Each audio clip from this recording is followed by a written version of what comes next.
Hello friends, നമ്മുടെ പുതിയൊരു വീഡിയോയിലേക്ക് സ്വാഗതം. നമ്മളിന്ന് ചെയ്യാൻ പോകുന്നത് ടാലി പ്രൈമിൽ എങ്ങനെ ഒരു കമ്പനി ക്രിയേറ്റ് ചെയ്യാം, അതാണ് നമ്മളിന്ന് ചെയ്യാൻ പോകുന്ന വീഡിയോ.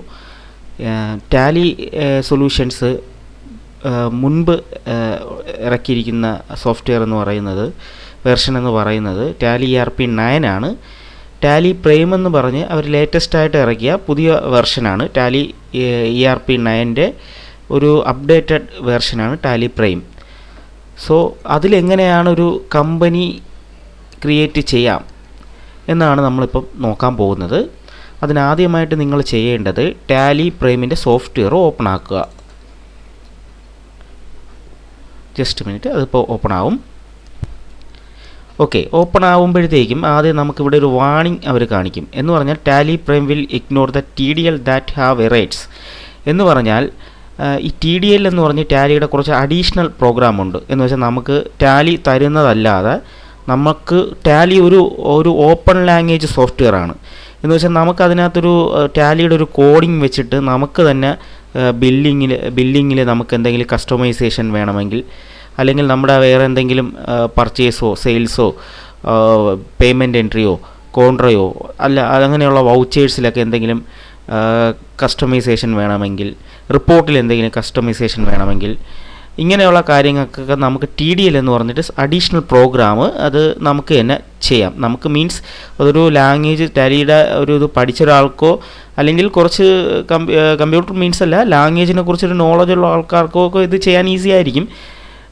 അപ്പോൾ അങ്ങനെയുള്ള കുറച്ച് ടാലി ഡെവലപ്പർ കോഴ്സ് എന്ന് പറയും അത്. അപ്പോൾ അത് ചെയ്യുന്നവരാണ് ഈ അഡീഷണൽ പ്രോഗ്രാമും കാര്യങ്ങളും ഒക്കെ ഡെവലപ്പ് ചെയ്യുന്നത്. അപ്പോൾ അങ്ങനെ വരുന്ന ഈ TDL files, Tally ERP 9-ലുള്ള TDL files ഏതെങ്കിലും ഉണ്ടെങ്കിൽ ടാലി പ്രൈം എന്ന് പറഞ്ഞാൽ പുതിയൊരു വെർഷനാണ്. അപ്പോൾ അങ്ങനെ വരുമ്പോൾ അത് അവരിവിടെ എററായിട്ട് അവരത് ഒമിറ്റ് ചെയ്യും, വിൽ ഇഗ്നോർ ചെയ്യും എന്നാണ് അവരിവിടെ പറയുന്നത്. അപ്പോൾ നമ്മളത് വേറെ ഒന്നുമില്ല, ജസ്റ്റ് എൻ്റർ അടിച്ച് പോയാൽ മതി. നമുക്കിപ്പോൾ ഒരു പുതിയ കമ്പനി നമുക്ക് ക്രിയേറ്റ് ചെയ്യുന്നത് എങ്ങനെയാണെന്ന് ചെയ്യാനായിട്ട് ഇവിടെ ഏറ്റവും മുകളിലായിട്ട് ക്രിയേറ്റ് കമ്പനി എന്നുള്ളൊരു ഓപ്ഷനുണ്ട്. നമ്മളതിൽ ക്ലിക്ക് ചെയ്യുക. അല്ലെങ്കിൽ നമ്മുടെ ഈ കീബോർഡിനകത്ത് നമുക്ക് ആരോ ഉണ്ടല്ലോ, ആ ആരോ വെച്ചിട്ട് ഇപ്പം മുകളിലോട്ട് പോകുന്ന ആരോ അടിച്ചു കഴിഞ്ഞാൽ അത് മുകളിലോട്ട് പോകും, താഴോട്ടുള്ളതാണെങ്കിൽ താഴോട്ട് വരും. അങ്ങനെ അത് അടിച്ച് മുകളിലോട്ട് പോയതിന് ശേഷം ആ ക്രിയേറ്റ് കമ്പനി വന്നിട്ട് നമ്മൾ എൻ്റർ അടിച്ചു കഴിഞ്ഞാൽ കമ്പനി ക്രിയേഷൻ എന്നൊരു സ്ക്രീൻ വരും. നമുക്ക് ഇവിടെയാണ് നമ്മുടെ ഈ കമ്പനി നെയിം അടിച്ചു കൊടുക്കുക. അപ്പം ഞാനിപ്പോൾ ABC ലിമിറ്റഡ് എന്നാണ് കൊടുക്കാൻ പോകുന്നത്. ABC ലിമിറ്റഡ് എന്ന് കൊടുത്തതിന് ശേഷം ഞാൻ എൻ്റർ കീ അടിച്ചു. അപ്പോൾ മെയിലിംഗ് നെയിം ഓട്ടോമാറ്റിക് അത് തന്നെ വരെ ഒന്നും ചെയ്യേണ്ട, നമ്മൾ വീണ്ടും എൻ്റർ അടിക്കുക. ഇനി നമുക്ക് നമ്മുടെ അഡ്രസ്സ് കൊടുക്കാനായിട്ടുള്ള ഓപ്ഷനുണ്ട്, കമ്പനിയുടെ അഡ്രസ്സ്. നമ്മളവിടെ ഇപ്പം ഞാൻ ജസ്റ്റ് ട്രിവാൻഡ്രം എന്ന് മാത്രമാണ് കൊടുക്കുന്നത്. ട്രിവാൻഡ്രം എന്ന് കൊടുക്കുക, എൻ്റർ അടിക്കുക. വേറെ നമ്മുടെ അഡ്രസ്സ് നമുക്ക് ഒരുപാട് അഡ്രസ്സ് ലെങ്ത് ആയിട്ടുള്ള അഡ്രസ്സാണെങ്കിൽ അത് കൊടുക്കാനായിട്ടുള്ള സ്പേസ് ഇവിടെ ഉണ്ട്. ഞാൻ ജസ്റ്റ് ഇപ്പം എഡ്യൂക്കേഷൻ പർപ്പസ് ആയതുകൊണ്ട് ട്രിവാൻഡ്രം എന്ന് മാത്രമേ കൊടുക്കുന്നുള്ളൂ. വേറെ ഒന്നുമില്ലെങ്കിൽ നമ്മൾ എൻ്റർ അടിക്കുക. എൻ്റർ അടിക്കുമ്പോഴത്തേക്കും അടുത്ത സ്റ്റേറ്റ് എന്ന് വരും. നമ്മുടെ സ്ഥാപനം സ്ഥിതി ചെയ്യുന്ന സ്റ്റേറ്റ്, അതാണ് അവർ ഉദ്ദേശിക്കുന്നത്. അപ്പം നമ്മൾ കേരള, നമ്മളത് KER എന്ന് അടിക്കുമ്പോൾ തന്നെ റൈറ്റ് സൈഡിലൂടെ ലിസ്റ്റ് ഓഫ് സ്റ്റേറ്റ്സിൽ കേരള വരും. അത് എൻ്റർ ചെയ്താൽ മതി. പിന്നെ നമ്മുടെ പിൻകോഡ് അതുണ്ടെങ്കിൽ അത്, telephone number, mobile number, email ID, ഈ വെബ്സൈറ്റ് ഉണ്ടെങ്കിൽ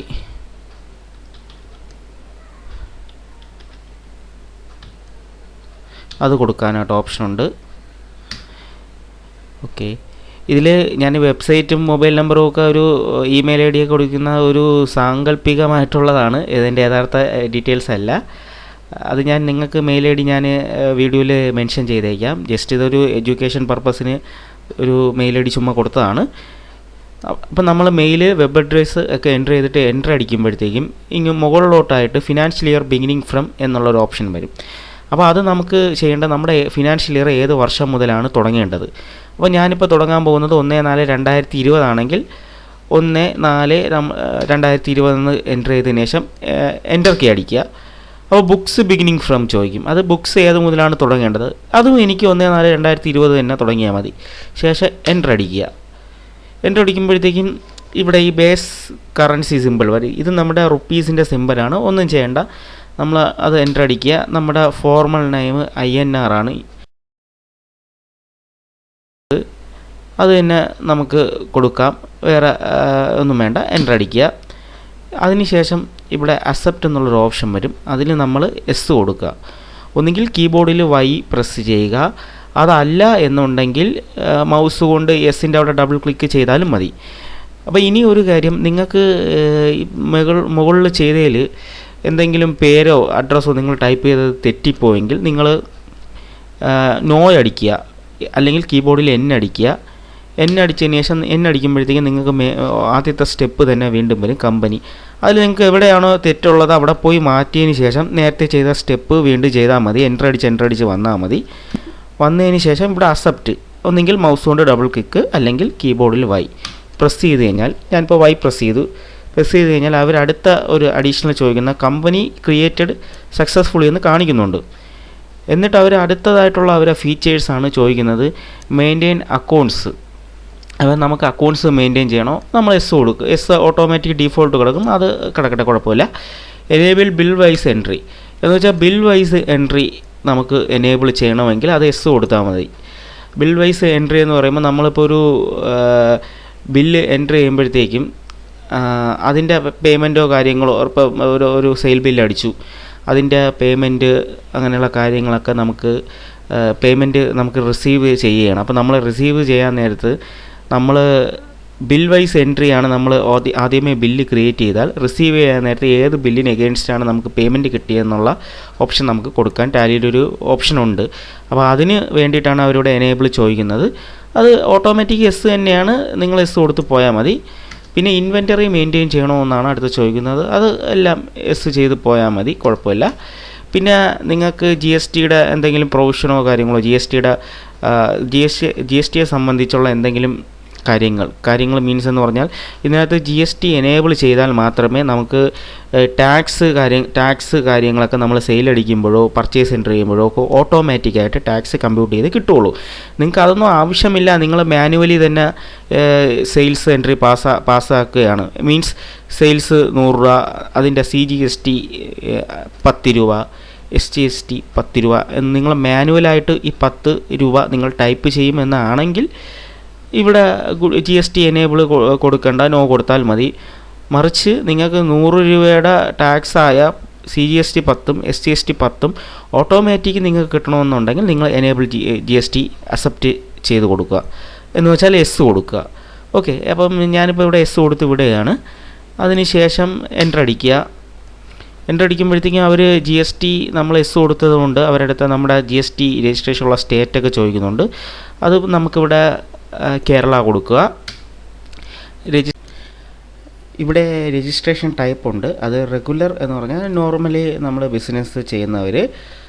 കോമ്പോസിഷൻ സ്കീം എന്ന് പറഞ്ഞാൽ 1.5 കോർ വരെ ഉള്ളവർക്ക് കോമ്പോസിഷൻ സ്കീം എന്ന് പറഞ്ഞിട്ട് GST പ്രൊവൈഡ് ചെയ്യുന്നുണ്ട്. അത് യൂസ് ചെയ്യാനായിട്ടൊരു ഓപ്ഷൻ ഉണ്ട്. അതിനെക്കുറിച്ച് നമുക്ക് വേറൊരു വീഡിയോയിൽ സംസാരിക്കാം. ഇപ്പോൾ ഞാനിപ്പോൾ ഇവിടെ റെഗുലർ ആണ് സെലക്ട് ചെയ്യുന്നത്. അതിനുശേഷം അസസ് അതർ ടെറിട്ടറിയാണ് ചോദിക്കുന്നത്. അത് വേറെ ഏതെങ്കിലും സംസ്ഥാനങ്ങളിൽ ഈ സ്ഥാപനത്തിൻ്റെ ബ്രാഞ്ചോ അങ്ങനെ എന്തെങ്കിലുമൊക്കെ ഉണ്ടെങ്കിൽ അതിനെക്കുറിച്ച് കൊടുക്കാനാണ് ഞാനിപ്പോൾ നോ കൊടുക്കുന്നത്. GST ആപ്ലിക്കബിൾ ഫ്രം അത് 1/4/2020 തന്നെ മതി. ഇവിടെയാണ് നമ്മുടെ GST നമ്പർ കൊടുക്കേണ്ട ഓപ്ഷൻ, നമ്മുടെ സ്ഥാപനത്തിൻ്റെ GST നമ്പർ. ഒരു GST നമ്പർ, ജസ്റ്റ് മിനിറ്റ്, ഞാനൊരു GST നമ്പർ അടിച്ചു കൊടുക്കാം. ഞാനിപ്പോൾ അടിച്ചു കൊടുക്കുന്ന GST നമ്പർ ഇതൊരു സാങ്കല്പിക GST നമ്പറാണ്.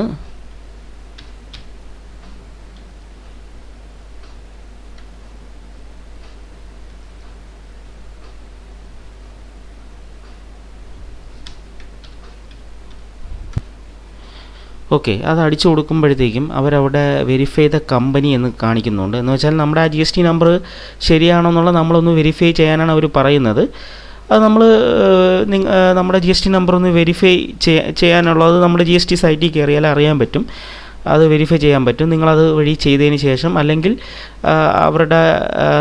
നമ്മുടെ GST സർട്ടിഫിക്കറ്റ് നോക്കിയിട്ട് അതുപോലെ നിങ്ങൾ ഇതിനകത്ത് എൻ്റർ ചെയ്താൽ മതി. GSTയിലോട്ടുള്ള കാര്യങ്ങളൊക്കെ നമുക്ക് വേറൊരു വീഡിയോയിൽ ചെയ്യാം. അത് ഇനി ഫ്യൂച്ചർ വീഡിയോയിൽ വരുന്നുണ്ട് GSTയെക്കുറിച്ചുള്ള കാര്യങ്ങൾ. അപ്പോൾ നമുക്ക് ആദ്യം കമ്പനി ക്രിയേഷൻ ഫൈനൽ ചെയ്യാം. ഓക്കെ, അപ്പം GST നമ്പർ എൻ്റർ ചെയ്തതിന് ശേഷം ഞാൻ ആദ്യമായിട്ട് എൻ്റർ കീ അടിക്കും. എൻ്റർ കീ അടിക്കുമ്പോഴത്തേക്കും അവർ ചോദിക്കുന്നത് പീരിയോഡിസിറ്റി ഓഫ് GSTR1 എന്ന് വെച്ചാൽ ABC ലിമിറ്റഡ് എന്നുള്ള കമ്പനി GSTR1 ഫയൽ ചെയ്യുന്നത് മന്ത്ലി ആണോ ക്വാർട്ടർലി ആണോ എന്നാണ്. ഞാനിപ്പം മന്ത്ലി ചെയ്യാം. പിന്നെ അവർ അഡീഷണൽ ഫീച്ചേഴ്സാണ് അടുത്ത മന്ത്ലി ഞാൻ സെലക്ട് ചെയ്ത് എൻ്റർ അടിക്കുമ്പോൾ അഡീഷണൽ ഫീച്ചേഴ്സ് വരുന്നുണ്ട്. അതിനകത്ത് കേരള ഫ്ലഡ്സസ് ആപ്ലിക്കബിൾ, ഞാനത് എസ് കൊടുക്കുന്നുണ്ട്. അത് എന്ന് മുതലാണെന്നാണ്, ഞാൻ 1/4/2020 കൊടുക്കുന്നുണ്ട്. പിന്നെ സെറ്റ് ആൾട്ടർ GST ഡീറ്റെയിൽസ് എന്നാണ് അവർ ചോദിക്കുന്നത്. എന്ന് വെച്ചാൽ നമ്മുടെ സ്ഥാപനത്തിന് നമ്മുടെ സ്ഥാപനം ആകെപ്പാടെ ഒരു 5% GST പ്രോഡക്ട്സ് മാത്രമേ ഡീൽ ചെയ്യുന്നുള്ളൂ എന്ന് വയ്ക്കുക. അപ്പോൾ നിങ്ങൾക്ക് ഇവിടെ ഒറ്റ റേറ്റ് നമുക്കിവിടെ സെറ്റ് ചെയ്യാനായിട്ടുള്ള ഓപ്ഷനുണ്ട്. അപ്പോൾ നമ്മൾ 5% സാധനം പർച്ചേസ് ചെയ്യുന്നു, 5% ആ റേറ്റിലെ സാധനം തന്നെ സെയിൽ ചെയ്യുന്നു.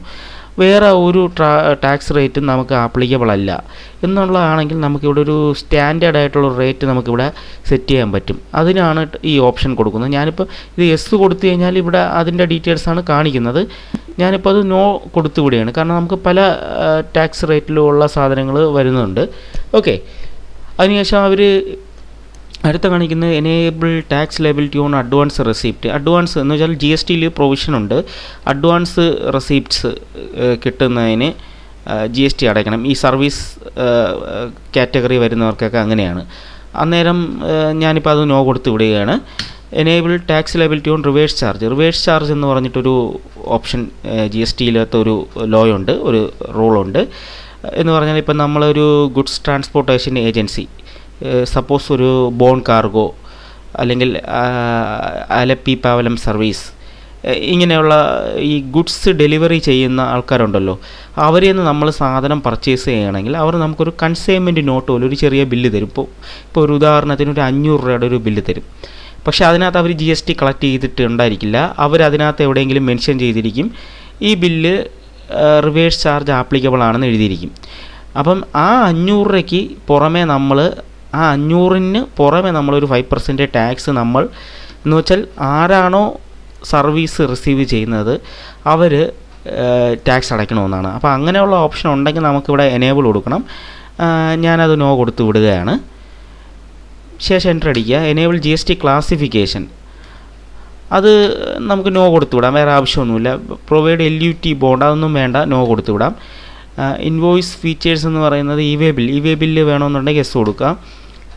അതിൻ്റെ ആപ്ലിക്കബിൾ ഡേറ്റ് 1/4/2020. അതിൻ്റെ ഇൻവോയ്സ് വാല്യൂ വെച്ചിട്ടാണ്. അതിൻ്റെ ഡെയർസ് ഹോൾഡ് ലിമിറ്റാണ്, അത് 50,000 ആണ്. അതൊക്കെ ഓട്ടോമാറ്റിക് സ്റ്റാൻഡേർഡ് കിടക്കുന്ന റേറ്റാണ്, ഒന്നും ചെയ്യേണ്ട. നമ്മൾ എൻ്റർ അടിച്ച് വിടുക.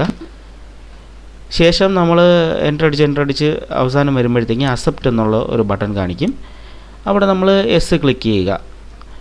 എസ് ക്ലിക്ക് ചെയ്യുമ്പോഴത്തേക്കും നമ്മൾ GST ഡീറ്റെയിൽസിന് കൊടുത്ത നമ്മൾ എനേബിൾ കൊടുത്ത് GST ഡീറ്റെയിൽസ് എസ് കൊടുത്ത് അകത്ത് കയറി. ശേഷം അവിടെ GSTക്ക് വേണ്ട ഡീറ്റെയിൽസ് എല്ലാം നമ്മൾ ഫില്ല് ചെയ്തു. അവിടെ നിന്ന് പുറത്ത് എൻ്റർ അടിച്ച് അക്സെപ്റ്റ് കൊടുത്ത് നമ്മൾ പുറത്ത് വന്നപ്പോൾ അടുത്ത TDS ഡിഡക്റ്റഡിൻ്റെ ഡീറ്റെയിൽസ് എനേബിൾ ചെയ്യാനായിട്ടാണ് അവർ ചോദിക്കുന്നത്. അത് ആവശ്യമില്ല എപ്പോഴും. ഞാനിപ്പോൾ അത് നോ തന്നെയാണ് കിടക്കുന്നത്. ഞാൻ എൻ്റർ അടിക്കാൻ പോവുകയാണ്. എൻ്റർ എടുക്കുമ്പം നമുക്ക് ഇപ്പോൾ ഒരു അക്സെപ്റ്റ് ബട്ടൺ കാണിക്കും. നമ്മളിത് എസ് കൊടുത്താൽ നമ്മുടെ കമ്പനി ഓപ്പണായി വരും. ഇപ്പം നിലവിൽ നമ്മുടെ കമ്പനി ഇപ്പോൾ ക്രിയേറ്റ് ആയിട്ടുണ്ട്. ഇങ്ങനെയാണ് ഒരു കമ്പനി ടാലി പ്രൈമിൽ ക്രിയേറ്റ് ചെയ്യുന്നത്.